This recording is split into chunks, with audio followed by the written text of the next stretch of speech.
Whither wilt thou lead me? Speak, I'll go no further. Mark me. I will. My hour is almost come, when I to sulphurous and tormenting flames must render up myself. Alas, poor ghost! Pity me not, but lend thy serious hearing to what I shall unfold. Speak, I am bound to hear.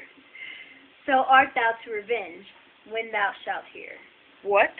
I am thy father's spirit, doomed for a certain term to walk the night, and for the day confined to find in fires, till the foul crimes done in my days of nature are burnt and purged away, but that I am forbid to tell the secrets of my prison house.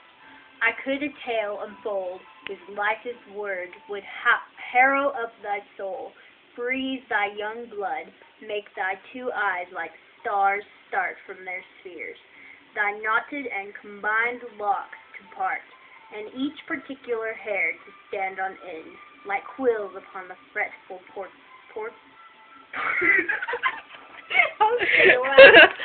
like quills upon the fretful porpentine.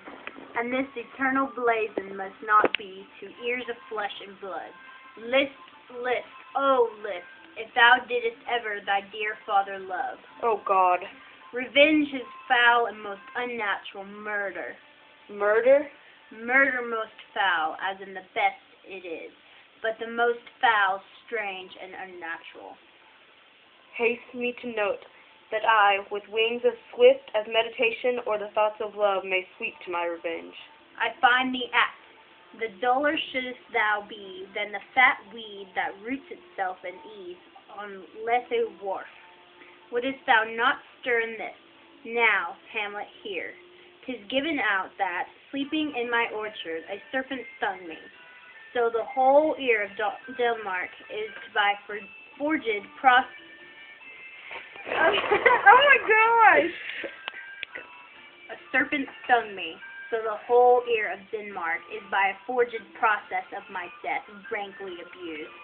But know, thou noble youth, the serpent that did sting thy father's life now wears his crown. Oh, my prophetic soul, my uncle!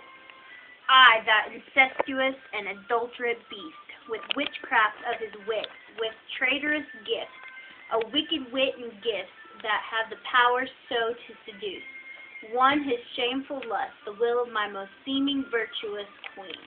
Oh, Hamlet, what a falling off was there, for me, whose love was that dignity, that it went hand in hand with the vow I made to her in marriage, and to decline upon a wretch whose natural gifts were poor to those of mine, but virtue as it never will be moved.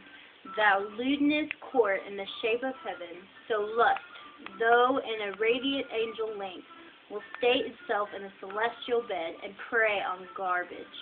But soft, methinks, I scent the morning air, brief let me be, sleeping within my orchard, my custom always of the afternoon.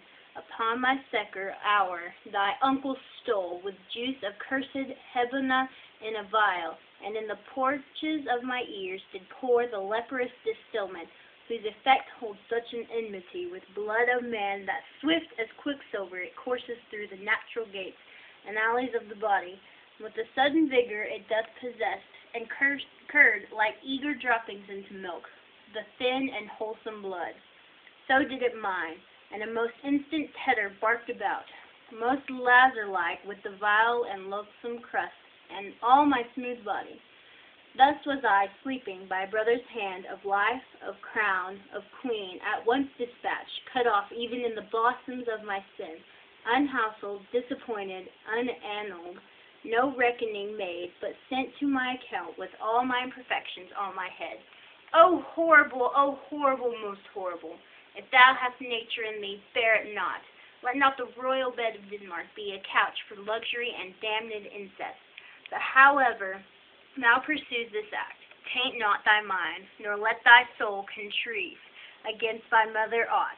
Leave her in heaven, and to those thorns that in her bosom lodge, to prick and sting her. Fare thee well at once. The glowworm shows the matins to be near, and gins to pale his ineffectual fire. Adieu, adieu, adieu. Oh, all you hosts of heaven, O earth, what else? And shall I couple hell? Oh, fie, hold my heart. And you, my sinews, grow not instant old, but bear me stiffly up. Remember thee? Aye, thou poor ghost, whilst memory holds a seat in this distracted globe. Remember thee? Yeah.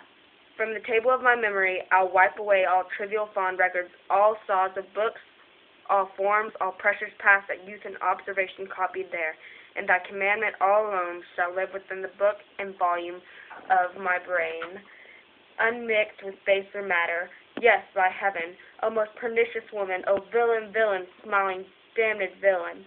My tables, meet it is I set it down, that one may smile and be a villain. At least I am sure it may be so in Denmark. So, uncle, there you are. Now to my word, it is adieu, adieu, remember me. I have sworn.